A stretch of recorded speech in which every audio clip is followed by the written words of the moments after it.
નમસ્કાર વિદ્યાર્થી મિત્રો, હું છું પરેશ ધારવિયા અને તમે જોઈ રહ્યા છો પીડીસી એજ્યુકેશન. સ્વાગત છે તમારું પીડીસી એજ્યુકેશનમાં સન્ડે કમેન્ટ બોક્સ પાર્ટ 2 માં. આ વિડીયોમાં આપણે વાત કરીશું અંદાજિત કટ ઓફ વિશે. ઘણા બધા વિદ્યાર્થી મિત્રોની કમેન્ટ આવી ગઈ છે, ઘણા બધા વિદ્યાર્થી મિત્રો પ્રશ્ન પૂછે છે, તો આજે બધાનું આપણે નિરાકરણ કરી જ લઈએ. ઘણા બધા વિદ્યાર્થી મિત્રોની કમેન્ટ એ છે કે સર મારે 65 માર્ક છે, 66 માર્ક છે, તો મેરિટ કેટલું રહેશે, મારો વારો આવશે કે નહીં. તો આપણે પાર્ટ 1 ની આપણે વાત કરીએ તો એના કરતા થોડુંક મેરિટ નીચું જાય છે, એ પણ એક તમને વાત કરું. કેમ કે ઘણા બધા જ્યારે આપણે પેલો અંદાજિત કટ ઓફ મૂકી ત્યારે 2500 કમેન્ટની આજુબાજુ કમેન્ટ હતી, એમાંથી એનાલિસિસ કરી અને આપણે મેરિટ બનાવ્યું હતું. આ વખતે આપણે 3.5 થી 4000 કમેન્ટ ભેગી કરી અને એનું એનાલિસિસ કર્યું છે. તો ઘણા બધા વિદ્યાર્થી મિત્રોને 53 માર્ક હોય, ઘણાને 54 હોય, ઘણાને 65 હોય, ઘણાને 60 હોય, તો બધાની સરેરાશ કાઢીને એવરેજ માર્ક મૂકું છું.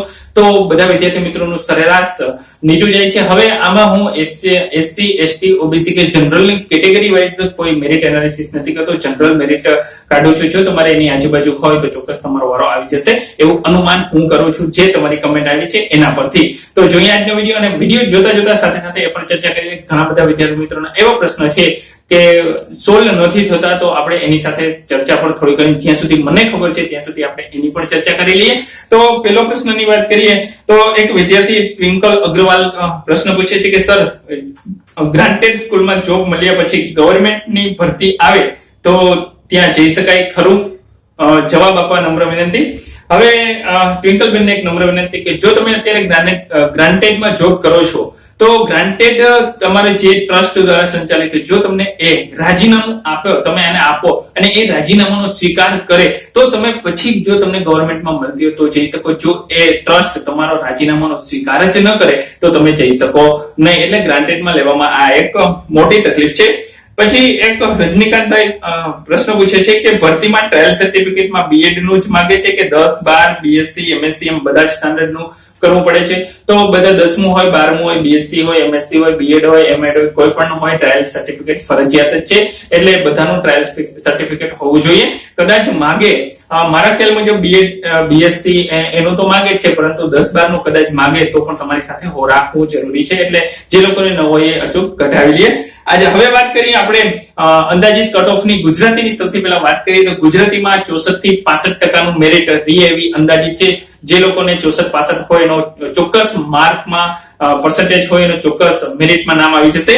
એના પછી અંગ્રેજી સબ્જેક્ટમાં થોડુંક નીચું છે, જાય છે 59-60 જેવું મેરિટ હશે તો તમારો વારો આવી જશે. એના પછી હિન્દી સબ્જેક્ટની વાત કરીએ તો હિન્દી સબ્જેક્ટમાં સરેરાશ જોઈએ તો 63-64 જેવી સરેરાશ થાય છે. એટલે કે જે લોકોને 63-64 કે 65% હશે તો એ લોકોનો હિન્દી સબ્જેક્ટમાં વારો આવી જાય એવું તમારી કમેન્ટ ઉપરથી અનુમાન નીકળે છે.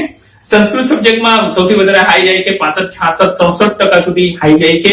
એટલે સંસ્કૃત સબ્જેક્ટમાં જે કઈ કોમેન્ટ આવી છે બહુ હાઈ કોમેન્ટ આવી છે, એટલે એનું સરેરાશ મેરિટ થોડુંક વધારે છે. એટલે કે 65-66 જે લોકોને મેરિટ હશે એ ચોક્કસ એનો વારો આવી જાય. ગણિત વિજ્ઞાનમાં થોડુંક નીચું જાય છે. ગયા વખતે 63-62 જેવું હતું આપણે આગલા વિડીયોમાં કટ ઓફમાં જ્યારે આપણે વાત કરી. આ વખતે 60-61 જેવું એમાં મેરિટ રહેવાની શક્યતા છે. બાયોલોજી સબ્જેક્ટમાં સૌથી ઓછું 55 થી 66-67 હશે, સોરી 55 થી 56-57 હશે તો ચોક્કસ એનો વારો આવી જાય. જે લોકોને બીએસસી બાયોલોજી કરેલું અથવા તો એમએસસી બાયોલોજી કરેલું હોય અથવા તો બીએડ એમએડ કરેલું હોય, જે કોઈ સોન કરેલું હોય એ લોકોને બાયોલોજી સબ્જેક્ટમાં ઓછું મેરિટ રહેવાની વધારે શક્યતા. પછી આવે છે કેમેસ્ટ્રી. જે લોકોએ બીએસસી કેમેસ્ટ્રી, એમએસસી કેમેસ્ટ્રી અથવા તો બીએડ એમએડ કર્યું હોય તો એ લોકોને 59-60% ની આજુબાજુ હોવા જોઈએ ટાટમાં, તો એનો વારો આવવાની શક્યતા છે. ફિઝિક્સ સબ્જેક્ટમાં ગયા વખતે જેમ આ વખતે પણ ઓછું છે, ગયા વિડીયોની જેમ આ વિડીયોમાં પણ ઓછું છે. એટલે કે 57-58% હશે તો ફિઝિક્સ સબ્જેક્ટમાં તમને બીએસસી એમએસસી કરેલું હશે તો તમારો ચાન્સ લાગવાની પૂરેપૂરી શક્યતા છે. પછી આવે છે અકાઉન્ટ. અકાઉન્ટમાં પણ ઓછું મેરિટ છે, 59-60 અકાઉન્ટનું મેરિટ 59-60 જેવું હશે તો તમારો વારો આવી જાય એવું ફાઇનલ છે.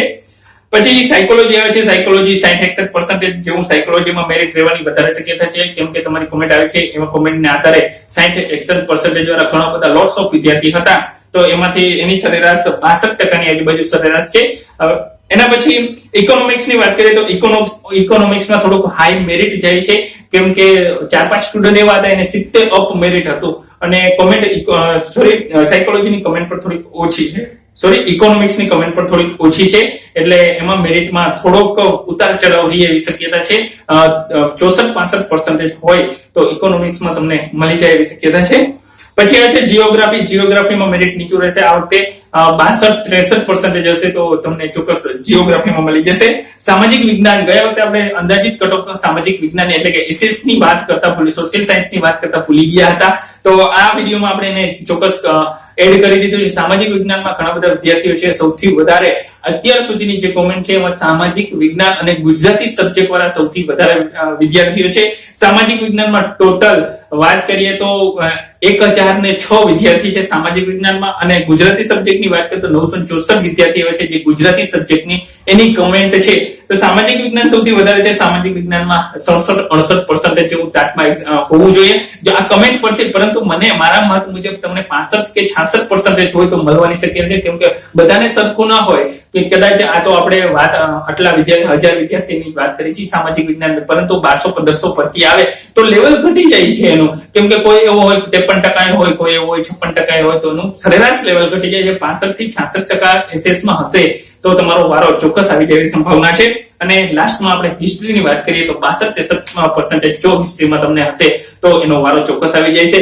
ઉપરાંત જે વિદ્યાર્થી મિત્રોને હજી કમેન્ટ કરવાની બાકી છે એ લોકો કમેન્ટ અચૂકથી કરી દેજે. ફરી એકવાર આપણે અંદાજિત કટ ઓફ તો નહીં મૂકીએ હવે, પરંતુ તમે કમેન્ટ કરેલી હશે તો એનો જવાબ હું ચોક્કસ આન્સર આપી દઈશ. અને આના પછીનો વિડીયો આપણે દરરોજ વિડીયો અપલોડ કરી છે. આના પછીનો વિડીયો આપણે ટાટ એક્ઝામની તૈયારી કઈ રીતે કરવી, એના પાઠ્યપુસ્તકો કયા કયા રિફર કરવા, કેવી રીતે વાંચવું, જનરલ પેપર કેવું હોય અને તમારા સબ્જેક્ટનું પેપર કેવું, એના વિશે ચર્ચા કરીશું. અને આ વિડીયોમાં જો તમને પસંદ આવ્યો તો લાઈક અચૂક કરી દેજો. આજનો વિડીયો અહીંયા સુધી રાખીએ. ફરી નવા લેક્ચરમાં નવી વાત સાથે મળીશું. ત્યાં સુધી wish you all the best. જય હિન્દ, જય ભારત.